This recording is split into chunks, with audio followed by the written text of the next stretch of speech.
Hello friend, आज हम इस वीडियो में बात करने वाले हैं भारत के अंतिम गांव माना के बारे में, जो भारत का आखिरी गांव है और यहीं से होकर जाता है स्वर्ग जाने का रास्ता। जी हाँ, पांडव भी यहीं से होकर स्वर्ग गए थे।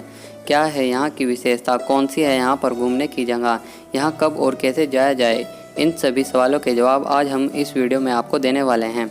माना गाँव तिब्बत की सीमा पर स्थित भारत के राज्य उत्तराखंड का अंतिम गाँव है और यह राज्य के चमोली गाँव में स्थित है। यह बद्रीनाथ से 3 किलोमीटर ऊंचाई पर बसा हुआ है। माना गांव अपनी संस्कृति के साथ साथ कई अन्य कारणों की वजह से भी फेमस है। इस गांव के बारे में पहले बहुत ही कम लोग जानते थे, लेकिन पक्की सड़क बनने के बाद हर कोई इस गांव के बारे में जानता है। आइए जानते हैं माना गांव के बारे में। इस गांव की आबादी बहुत ही कम है तथा यहाँ पर आपको 60 से 70 घर ही देखने को मिलेंगे। यहाँ पर बने घर लकड़ी के होते हैं। माना गाँव से लगे कई स्थानिक जगह भी है।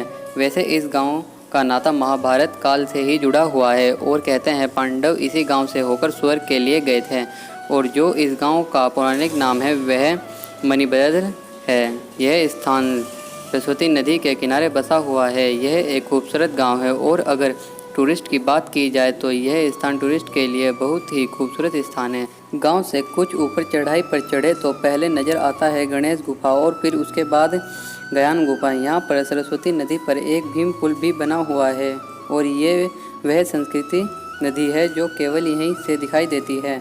इसके आगे ये अदृश्य रूप में बहती है।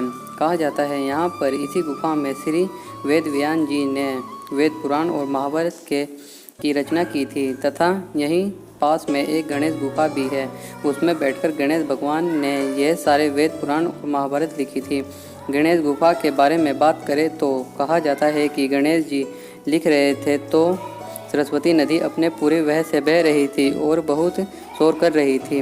गणेश जी ने सरस्वती जी को कहा, शोर कम करें, मेरे कार्य में विघ्न पड़ रहा है। लेकिन सरस्वती जी ने उनकी बात अनसुनी कर दी। इस बात से नाराज होकर गणेश जी ने इन्हें श्राप दे दिया कि आज के बाद इससे आगे तुम किसी को भी दिखाई नहीं दोगी। तभी से सरस्वती यहाँ से अदृश्य रूप में बहती है। कहते हैं आज भी यह नदी भीम पुल के पास बहुत शोर करती है। भीम पुल के बारे में भी एक कहावत है।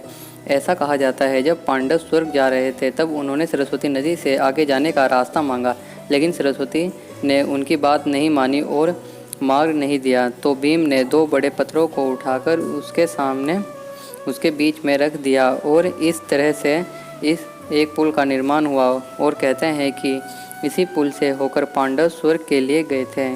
इसीलिए इस पुल का नाम भीम पुल रखा गया और ये पुल आज भी यहाँ पर मौजूद है। दोस्तों, अगर ये वीडियो पसंद आई तो वीडियो को लाइक और चैनल को सब्सक्राइब जरूर कर देना। धन्यवाद।